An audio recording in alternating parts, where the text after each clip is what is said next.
এইজন মানুহ কোন হয় আপোনালোকে নিশ্চয় চিনি পাইছে। আৰু শুকুৰ আলীয়ে গুৱাহাটী লাষ্টগেটত ব্যৱসায় আৰম্ভ কৰিছে। আৰু একচুৱেলি ব্যৱসায়টো এনেকুৱা আৰম্ভ কৰিছে যে ধুনীয়াকৈ আৰম্ভ কৰিছে। আৰু যিসকল ল'ৰাবিলাক বেকাৰ হৈ বহি আছে তেখেতৰ কাৰণে এটা মেছেজ দিব বিচাৰিছে। আৰু তেখেতে ধুনীয়াকৈ ভাল কাম কৰিছে আৰু ধুনীয়াকৈ চাহ মানুহ খুৱাই আছে। অনলি 10 টকাকৈ ইয়াতে আহিব পাৰে আৰু এনজয় ল'ব পাৰে। আৰু তাৰ পৰা আমি জানিম কিহৰ কাৰণে এই দোকান দিব লগা হ'ল। ঘৰ আছে, মা আছে, সৰু ভাই আছে, পেট আছে, খাব লাগিব, ৰুম ভাড়াতে থাকো, নিজে ঘৰ বাৰী নাই, গতিকে সেইটো কাৰণে মই কৰিলোঁ। এতিয়া মই কাৰ তাৰ হাত নাপাতো। তো গাইজ আপোনালোকে কথাখিনি শুনিলে এবং ভালদৰে বুজিলে।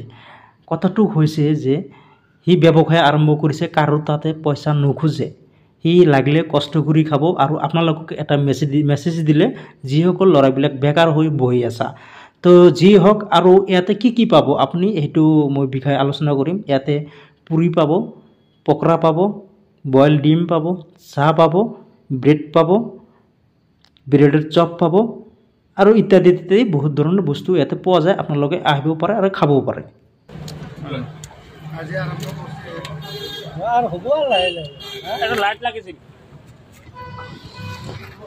ভিডিঅ'টো কেনেকুৱা হৈছে কমেণ্টত জনাব এবং নতুন কৰি চাই থাকিলে নিশ্চয় এটা ফ'ল' কৰি যাব। ধন্যবাদ।